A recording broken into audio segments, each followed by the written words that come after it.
Can you hear me?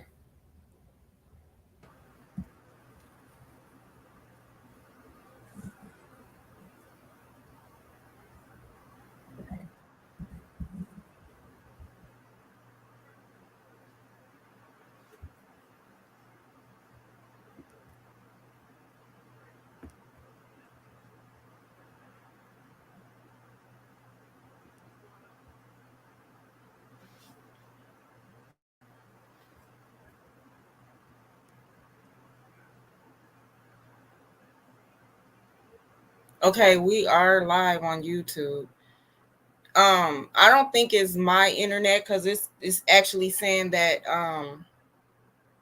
the signal is good. I think it's StreamYard.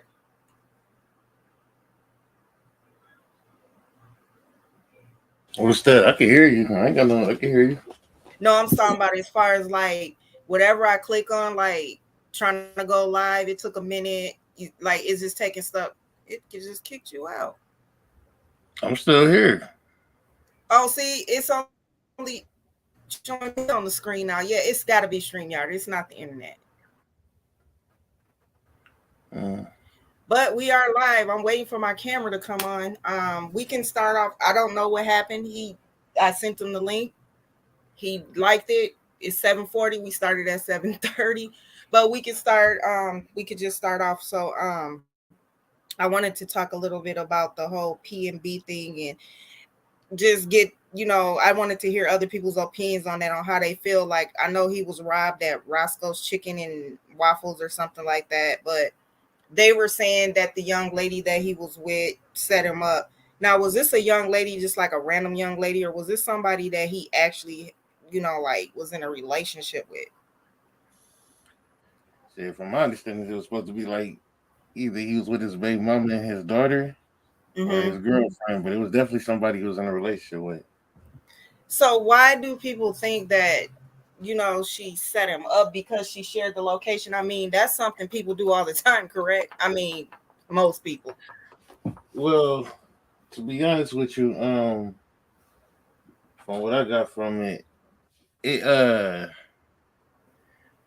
I see she shared the picture or whatever. She said Roscoe's, but number one, there's so many Roscoe's in California, so it wasn't like she shared the address. No, it's some conspiracies going around that she set him up and text somebody while they was there, asking them if they pulled up. But anybody can make fake text messages or whatever. But honestly, I think this is the problem with people, man. He had an interview well, a minute ago. I think like a week before he got killed. He had an interview with somebody. He was talking about he uh he had got robbed. He almost got robbed by someone. He was in a situation where somebody was trying to rob him before in California.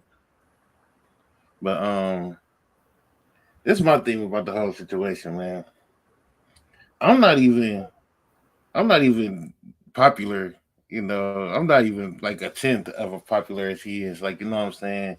And I wouldn't be sitting in that place. Like, he went to a Roscoe's Chicken and Waffles that is surrounded by so many gang territories, right? Hmm.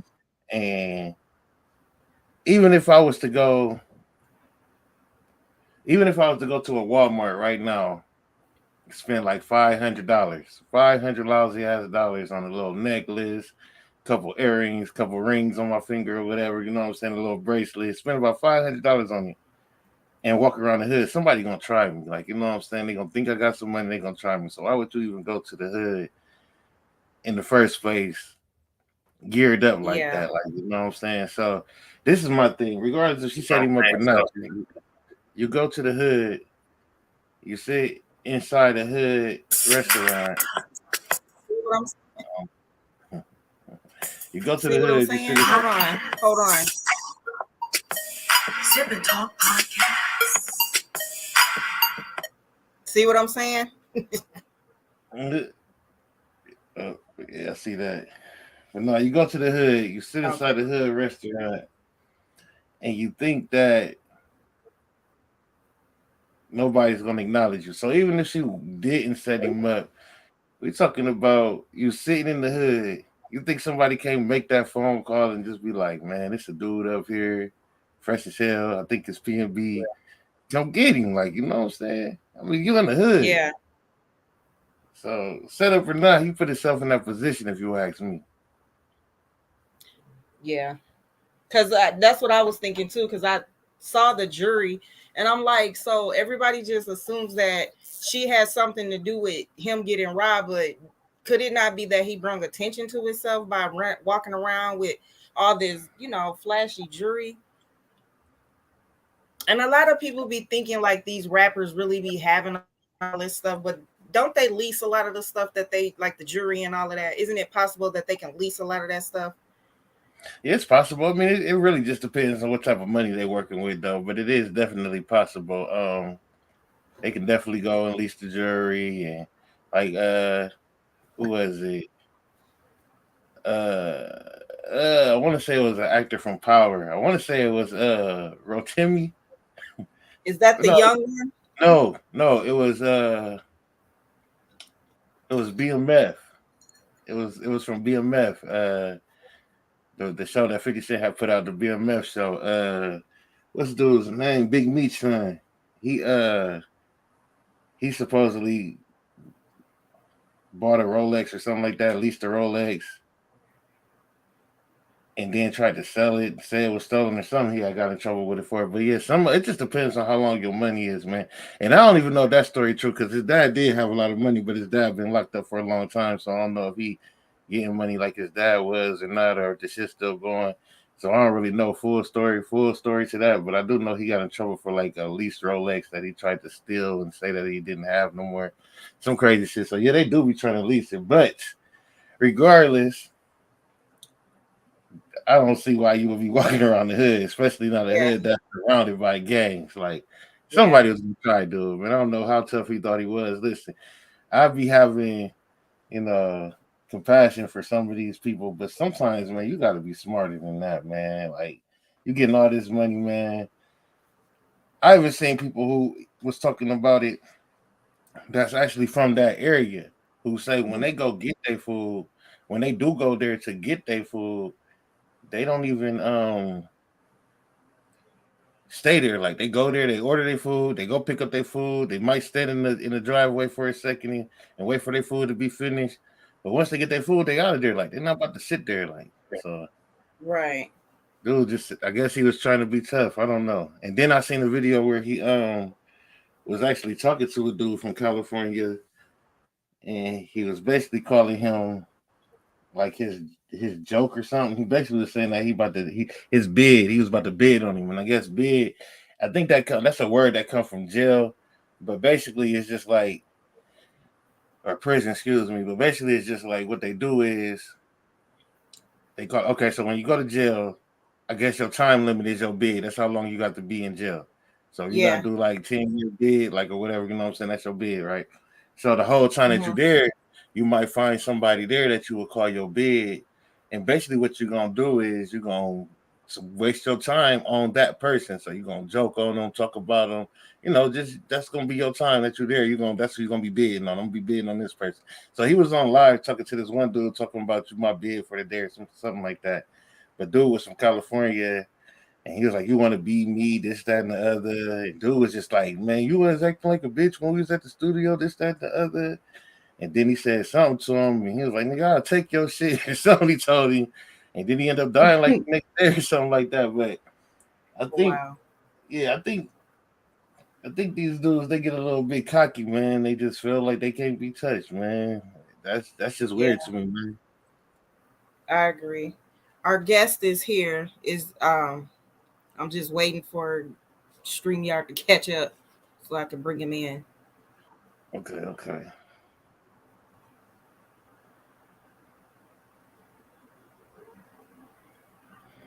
Would you say his name is Midwest Monster or Midwest Matthew? No, no, no.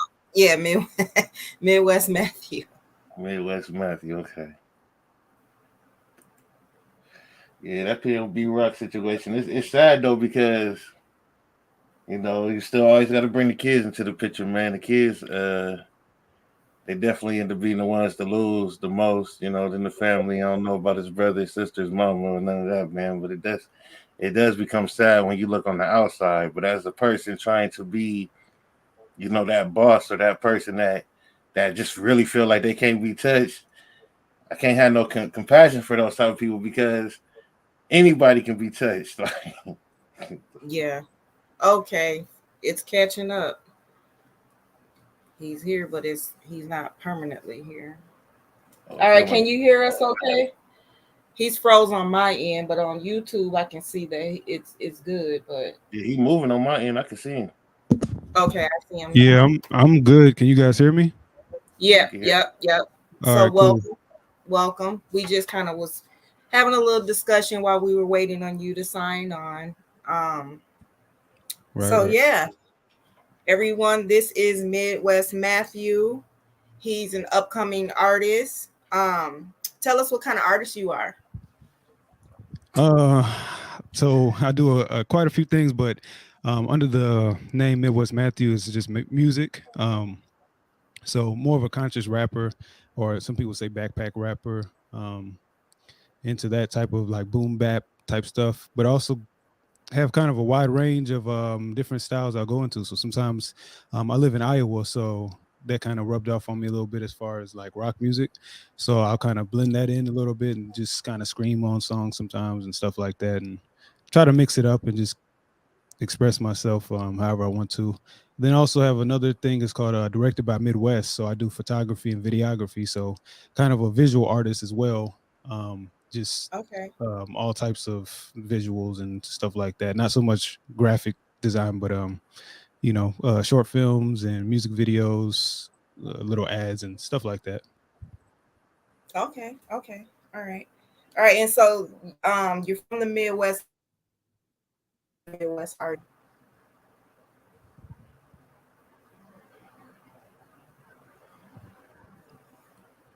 What did you say? I heard you from the Midwest, and then it cut out. And then I said exactly from the Midwest are you from?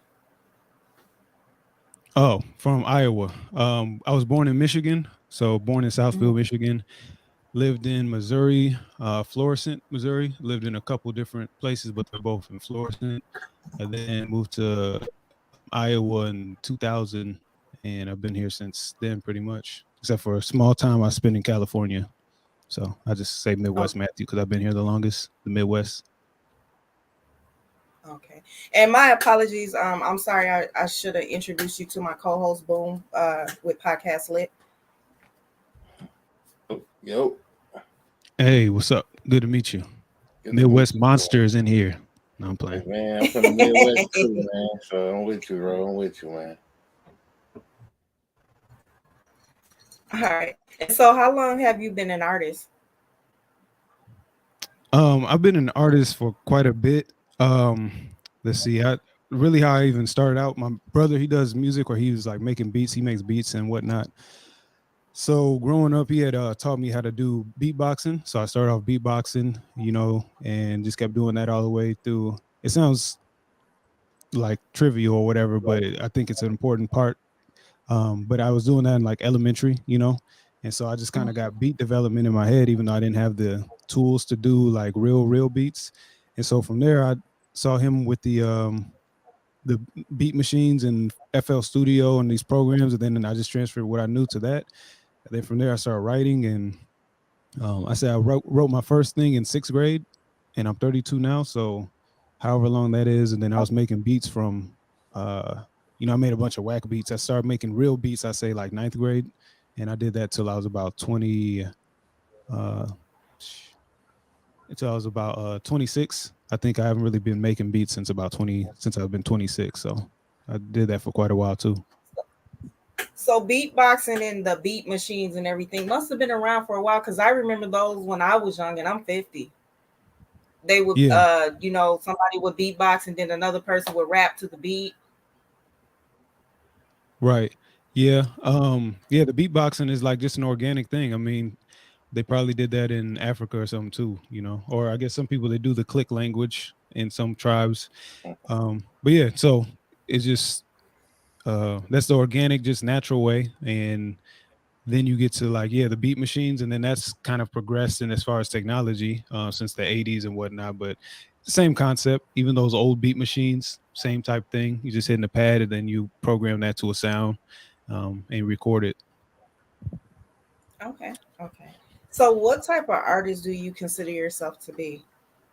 He's a conscious rapper. Yeah, yeah. I would say like a conscious rapper. More, I'm a lyricist, so I'm really big on lyrics. Um, and yeah, I would say like lyricist, lyrical, conscious, and like a more of a spoken word. Because sometimes I'll do stuff. If you hear some of my stuff, it's like I'll just do random um patterns of like delivery. So like how the Migos, they all stuck on that same and then a lot of people just start doing Mhm. those. So I might do something that's like I'll just say like a poem type thing. I'll kind of say it more spoken word like, but it'll be over. It might still be over a trap beat or something, just to kind of switch it up. So I like to just be different, I guess, and different, Okay. conscious, spoken word artist. That's good. Okay. What Was made you there any? Go ahead, Boom. what made you want to be a conscious rapper? Um, it's just kind of, I guess it's just what I gravitated toward. I'm just kind of like I like to learn. So like I like to learn a lot of different stuff. I've always been interested in just learning. So it's kind of um let me see how to make that a simple thing. Okay, so like when it comes to like consciousness and all that type of stuff, um, I was into like the Black history and all that. I think like conscious people or people that are in the conscious community or what they would call woke people and stuff, a lot of them have like the same type of things that they'll look into, I should say. So I would say like, okay, it's kind of like just innate in me, number one, just to be learning stuff. And then once I started learning more, it's like I learned more about Black history. I learned more about the music industry, and I start to see different things. And then I start to see, okay, they got gangster rap, and then I see the um, how they'll try to manipulate certain artists to make them feed into the society that they've created, which would be like, oh, we want everybody that's Black to do this and act this way, and then also to get them to go into these prisons and stuff like that. So after knowing that knowledge, it's kind of hard for me to make music that's saying like, oh, you should go, you need to go sell some bricks, because I know that I Mm-hmm. would just be contributing to what these people that don't even hire me. Because it's one thing also like you're getting $1 million from a record label, but some of these people don't even get paid from the record label. I'm not saying it's right whether you're getting paid or not, but I'm just saying some of them not even getting paid, but they're still under that same mindset where they have to promote certain things that lead to nothing good, you know. Well, of Um, course, because number one, because I listened to a couple of your songs, so I kind of figured you as a conscious rapper from listening to a couple of your songs. But like you were saying, like when you go to these record labels and stuff, um, and that's it's not that we was having this conversation a minute ago when we was talking about the whole YSL situation, man, and that's what I was trying to tell y'all, like we could sit here and we could talk about trying to get all of these people out the music industry, but what you got to understand is these people, these record labels, they will take anybody who is willing to talk about the bullshit. So we can all come out and start talking about and being conscious, but they gonna find somebody who gonna talk about it. Don't even have to make sense. They're gonna find somebody who gonna talk about the dumb shit, and that's the person who gonna get the $1 million deal. And even though we give you the $1 million deal, once you get that $1 million, they don't tell you that that's gonna go towards your tour bus, that's gonna go towards your clothes that we putting on you, that's gonna go towards your studio time. You walk out of that thing, you probably got like 200,000 off your $1 million deal or something like that. But a person that's coming from, ramen noodles and ravioli gonna take that and sign that contract, and then that's why you see all these people like, oh, I can't wait to get out of this contract, this, that, and the other, because once they start seeing it, because they wasn't conscious before they came in there, once they actually start seeing what it is, then what they have to do, and the reason they can't even like speak on the things that they want to speak on. Like you could have this person who they want you come in speaking all this trap, but then when you see what it's actually doing to the people, you're like, hold on, let me come this route. And the company like, no, you know what? You try and go that route, you breaking the deal. Now you owe us. You don't even got the money to pay us back. So now you finna be in debt.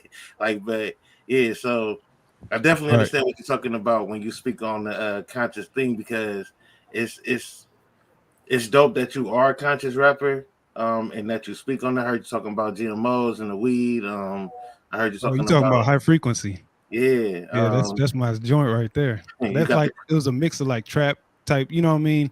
I then mhm. also put like a bunch of stuff, and I just like the way I wrote that. So yeah, yep. And that was definitely dope, man. I like how you speak to the women on the cocoa butter drip. Excuse me. Yeah, Yeah. yeah. So it's like I definitely feel you on where you're coming from, man. You don't get too many these conscious rappers right now. Everybody preaching the same thing, and a lot of these dudes only want their kids to hear what they're speaking on. But it's definitely dope that you're speaking on that, man. So I just wanted to say that. And that was a good point too, because I guess I didn't think about that point. That was another thing. I used to have like now I'll just say the N word. Like I'll have that. I used to have it more in my music and whatnot, but it's all. I used to just have. I had a whole some of my old stuff. I took it down, but I used to I fed into that mindset until I learned more. And then I was like, I want some stuff that like people can listen to with their family. Or with kids in the car. I do cuss a little bit, but I try to take the cussing down unless it was like really meaningful. Like if I really needed to emphasize a word or it serves some purpose, then I try to do that. But a lot of the time it's just I took all that out just so everybody can listen to it, and then I can put those messages in there, like you said, with those songs, and um, yeah, And, let and people see, learn something. and see, that's the kind of route that I'm trying to take now. Like I'm not into music. I used to be. I still make a little beats or whatever, but as far as my podcast lit, like it was really supposed to be lit. We were supposed to get on here and we were supposed to go in, talk about all the drama, everything. You know what I'm saying? Just be talking crazy, like. But as I was doing research on stuff, I started seeing so much bullshit. And I'm like, why am I even about to give y'all this? Like, you know what I'm saying? Because y'all can go find out on your own. What about the stuff that y'all not finding? Let me go ahead and talk about that because it'd be a lot of real stuff going on that people don't see. And then by the time they do see it, it'd be done already smacked them in the face. Like, you know, so I definitely like how you're speaking on it because people don't know even about the GMOs being in the weed and about how that's almost feminizing people. They don't understand what's going on with that. You know what I'm saying? So it's just dope that you're even talking about these things because it might make a person even go research it. Like, what this person talk about? Let me go look at what he's talking about, man. Because once people actually start researching, they understand. Like, if you are going to smoke it, first off, you shouldn't even smoke it. You should drink it like a tea. You know what I'm saying? But if you are going to smoke it, like it's better if you grow it yourself. You know, because the things they putting in it down there, turn you into something you don't want to be. You thinking it's just weed, man. You be done. You know what I'm saying? Be out here. Yeah, because that's my thing with those dispensaries. Like they're making all these dispensaries. Well, when I lived in Cali, they had a dispensary already, but now they're making it legal like in a lot of different places. So that was really where the skepticism was coming from. Like I don't know if the same old weed from back in the day is the same or if it's natural or whatever, but I was just kind of skeptical if the government is taking over it or they're giving subsidies or whatever they're doing to have these people build up these businesses. Then I'm like, well, it's very possible that they could put something in there and that can affect then like from what I've learned, they can target certain people just based off DNA, which is like Mhm. the Indian people. They said Native Americans, which some people would say is black, but like what we would consider Indian or Native American. They said that they have a genotype that makes them more. They have more of a likelihood to get addicted to alcohol, and then you see them with the reservations. They got the reservation, but then they put a casino, and then they try to like get them on alcohol. Mhm. At least that's what it seems like. Um, Mhm. and then with I heard something with Dick Gregory and somebody else. They were talking about crack cocaine. They're saying black people's DNA. They're saying crack cocaine. When you look at the molecule, it's like a high powered sugar, um, pretty much. And they said something about like black people, and they broke down the DNA, how we would get more. It's more likely for us to get addicted to crack versus another ethnicity just because of the way that our whatever our DNA DNA structure. or something bonds to Mhm. the crack and something like that. I don't know. But then white people you see them with more like meth, like Iowa's big or was big with meth. So maybe that's their thing. So Not it to might be mention, something with DNA and they can target people and stuff like that. So not, not to you know, mention, I not to just mention when it's black people, we crackheads, but when it's white people, it's an opioid problem. crisis. Right, Yeah, right. It's it's a different, right? Real oh quick yeah, though, an Asian. before you give yourself back, Miss Lon, don't give yourself back. I just want to speak on that GMO That's thing. okay. But no, So when you talking about that and you talking about the DNA change, I did read up where they were saying that some of these dispensaries were like the chemicals that they were using. It was one chemical that could turn a male frog into a female frog. That tripped me out. Like, you know what I'm saying? That really It's blew like my mind. or something like that. I think a Also, you drug. know what I'm talking about. Yeah, I think it's called atrazine because I Riza think Islam so. was talking about that too. How they changed like a Man, that's frog my dude right into there, a Riz. I like different you, one. man. You like Grizzly? Yeah. That's my dude. Hmm. Yeah, that's a Yeah, fact. they closed like 5 of his pages or something or more. I Man, they don't know. shutting him down. Every You time he know, make one, they shut him down. I'm following yeah. every one. Hmm. All right, I'm sorry, Miss Londa. Go ahead. that's okay. So I just wanted to ask, was there anyone in the industry, like any artist in the industry that you looked up to as you were when you were growing up? Yeah. So when I was younger, and it's funny because like a lot of people talking about him now, but I really loved Genuine. He was one of my favorite artists. So that was like 96 or 7. I remember he came Mm-hmm. out with Pony, and then I just like I loved Mm-hmm. because he just seemed like real GQ, like he was just like the ladies dude. Like he looked Yeah, fresh, he could he sing, was. dance. So I was like, damn. And so then from him, because my brother and them, they're the ones that kind of like taught me, I guess, what was cool and what wasn't. So they're the ones I learned like about beats from. So like we loved so my thing was Genuine. And then they were always talking about Timbaland and his beats. And then they had their whole group. So it was Aaliyah, Timbaland, Missy Elliott, Magoo, Playa, and probably a few other people that were all in there. But so we loved all of them. And then other than that was just Outkast. I loved Outkast. I have a lot of family from Georgia, so it just and then they always did stuff kind of like I said. I like to do stuff kind of weird or different. I don't like to do everything the same as everybody. So I liked that they would just wear different stuff. Music was dope. Weird. The videos would be weird.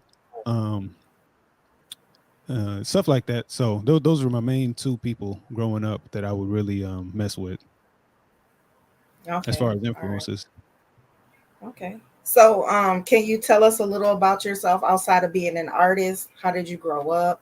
Where did you grow up? Yeah, so grew up in well, like I said, I was born in Michigan. My dad's from Nigeria. My mom is from Georgia. Um, Brothers from Georgia, sisters from Georgia. They were all born there. Moved up here. That's when I was born. Moved to Missouri. Moved to Iowa. Went to school. Whatnot. Just working jobs and whatnot. Went back to school for accounting. First, during all this time, I'm just making During all music. So the that was my time, side that was my style. thing. My bad. I was getting an echo.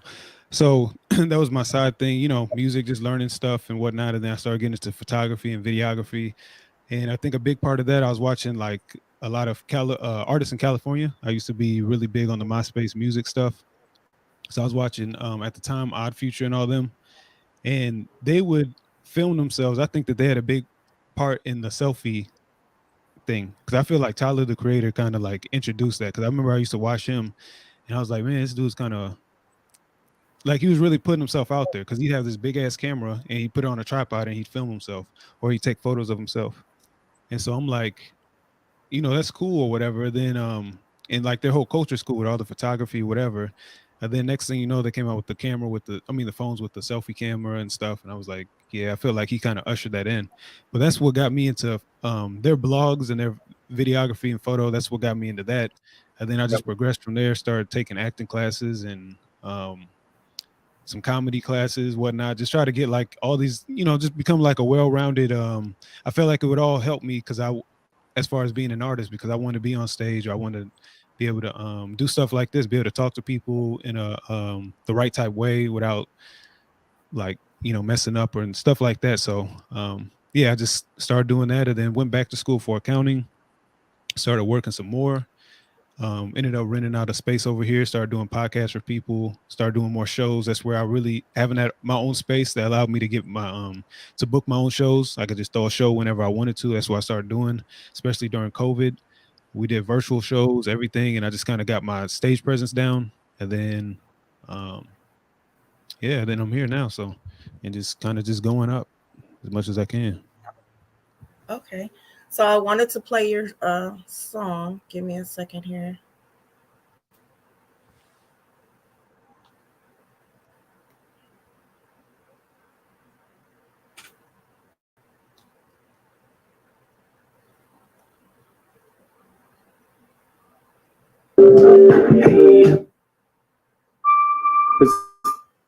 Oh, sorry. Melanated woman out there, because I don't feel like I said enough that you're beautiful naturally. It's that cold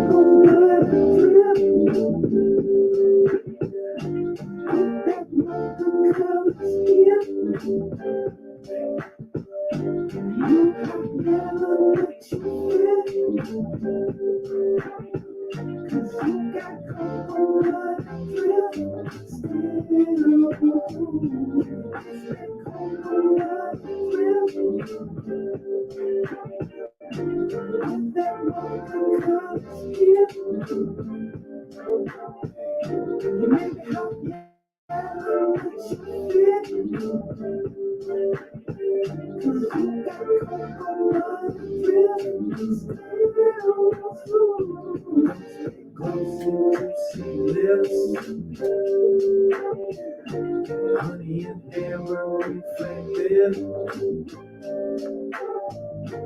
in those eyes I can drift like a castaway, not be attached at the hip. The toes in the sand start to blend. Made from the earth you must have been. I wanna be your man. I wanna be your man. It's that cold blood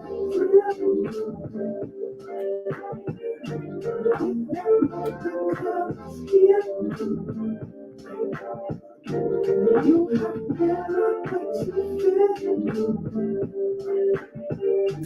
You got cold blood drip. Cold blood drip, yeah. With that mocha color skin, maybe hot yellow, but you fit.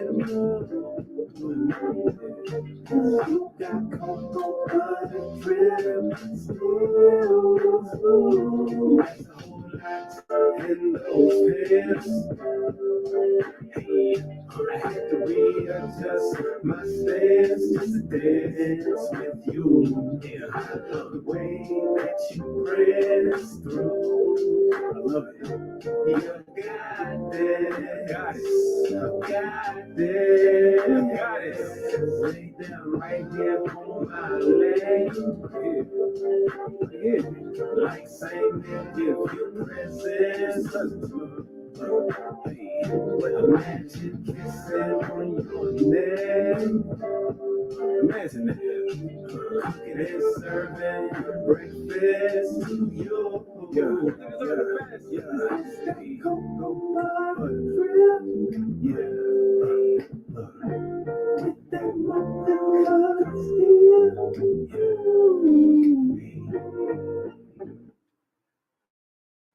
All right, you guys, you heard it. That was Cocoa Melon Drip by Cocoa Midwest butter. Matthews. Oh, sorry, Cocoa Butter Drip. I'm sorry, you guys. I apologize. That's a kid show. You were holding your CD. If you want to hold that up again and tell them where that. Oh yeah. My bad. I was just over here trying to do shit. Do stuff. My bad. So That's okay. this is my new album called If You Need Me. You can find this. It should be on pretty much every platform. Don't mind my nails. All right. And then also have physical copies. You know, I could send you a copy if you really want one. 'Cause, I mean, it's a really dope CD. If you go on my Instagram, you'll see like a video of what the CD looks like, the digital, what do you call that? Digital proof of it. It'll show you like a 3D version, like as if you had this in your hand. You can see what the inside looks like. I think it's really cool. And then on here, so just so you guys know, it says call if you need me. Some people might be like, what is that? So I had a black girl, African girl, that I know. She's a model.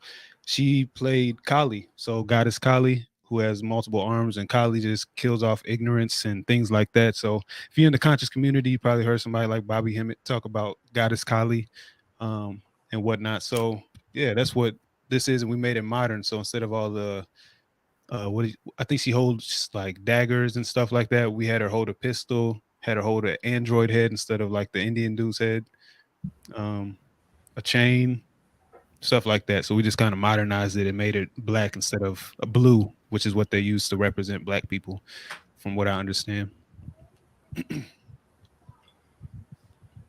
Okay, and so then I had one last question for you. Well, two. I wanted to know if you ever have you done a lot of performances? Like here in Iowa, there's really not too much. Like, you gotta be kind of clicking with people, so I would say not too Oh, many. I done quite a few, like as far as stuff that I booked for myself. So like I said, when I had my building, we do something like every Friday, damn near we do like a show. So I did quite a few of those, but I'm saying as far as like somebody else booking me and like, hey, come do something here, it's just here and there. Opened up for Razzcast one time. That was one of my first performances that I ever did, actually. So I think that's the biggest now, one I've ever did. who is Razzcast? He made a song. He used to be with like West Coast rappers like not Mac Dre. Mac Dre, Ice Cube, like all those type of people. I forgot what their group was called. It's called like West Okay. Coast Connection. Yeah, it was like West Coast Connection. That's what. Yeah, all them people. And he made some song that was like real controversial. If you look up Razzcast, Raskass, you'll Mm-hmm. see and type in like controversial song. There's some type of big song he did. So yeah. Okay. All right. And so then my last question was, where do you see your career years? Say the last part one more time. It cut out. You said, where do I see my career? And then it cut out. As an artist in 2 years? Oh, in 2 years. It's really hard to say. I'm really into like spiritual stuff. So like I just kind of follow my gut, and um we were just talking about that actually with that cocoa butter drip video, how that came about. It just stuff just happens. So anything can happen overnight. As far as like, I come up with a song and that can blow up. So who knows? But I think good stuff will happen. I just try not to limit myself by saying this is going to happen for sure. Then, it doesn't happen, or some I'm led in a different route. So I think good stuff, most definitely. I just made like 5 new songs in the last 2 weeks. So I think I'm gonna drop a new EP. But just keep on making new music and dropping some conscious stuff. Sometimes I do lectures, and hopefully I get more into that community too, because I like that. I want to go to lectures live, not just see them through YouTube and live streams and stuff. So probably just be more in that community, and hopefully my stuff will blow up more, and I'll make more dope stuff that people enjoy, Okay. and more Well, I would money. like, of course, I would like to thank you for joining. But before I go, I want to say to you too, this is my disclaimer. The song that was played, I had permission from the actual artist who is sitting here actually doing an interview with me. He gave me permission. If you could just let them know you gave me permission.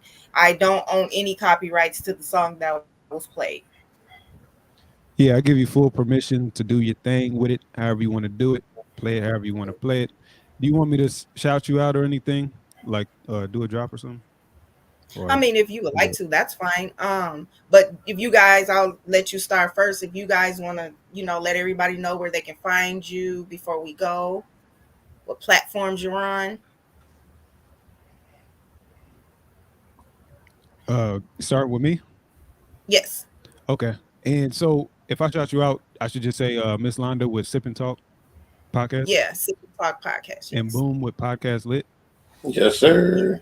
All right. So yep, shout out Miss sorry.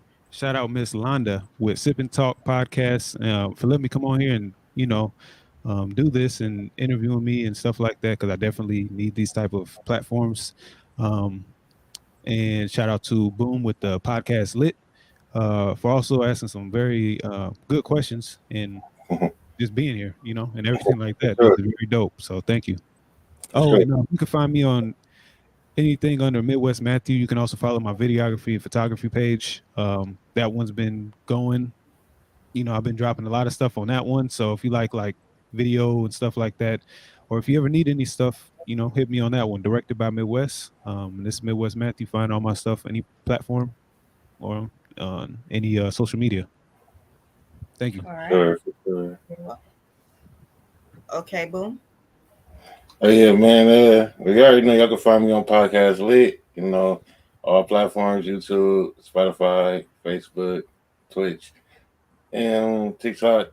And just come holler at me. You know what I'm saying? You want to be enlightened? I got some information for you. Eventually, it's about to get to going. Real quick before we leave, man, I just want to speak on what you had spoke about your album cover, man. Y'all probably definitely want to check this man out, because if he put in a blue person on his album cover, then y'all definitely need to do your history on blue people, like, and understand that that is definitely a possibility of where we came from, man. You guys ever watch the Avatar? That kind of is a story about us and how they. I ain't even gonna get into all that, man. But come to podcast lit. We talk about all kinds of stuff like that. We gonna say deep into that, man. But Miss Londa, thank you for letting me be a co-host on your show, man. Mr. Matthew, man, you definitely dope, man. Midwest Matthew, you definitely dope, man. I appreciate you for just Thank you. speaking your mind and giving out the information to people, that they may not understand or they should understand, and not spewing the bullshit that everybody else is spewing, man. So dope mind, dope talent, man. You definitely dope, man. So thank y'all for even letting me be a part of this. All right. Thank you for that, Matthew and Boom. You guys all know where you can find me under Sip and Talk with Miss Londa. Familiar Doros. I'm always behind my name on Facebook, YouTube, TikTok, Instagram, Snapchat. You guys holler at me on Sundays. We go live 6 p.m. We have great discussions. Oh yeah, Clubhouse. Thank you, Boom. Clubhouse. But yeah, so come check us out on Sundays at 6 p.m. We have great discussions. Come jump in the discussion tomorrow. We're gonna have some great topics. I would love to hear you guys' opinions and thoughts. And you all guys have a good night. Thank you for watching. Peace. It's gonna be a little delayed here.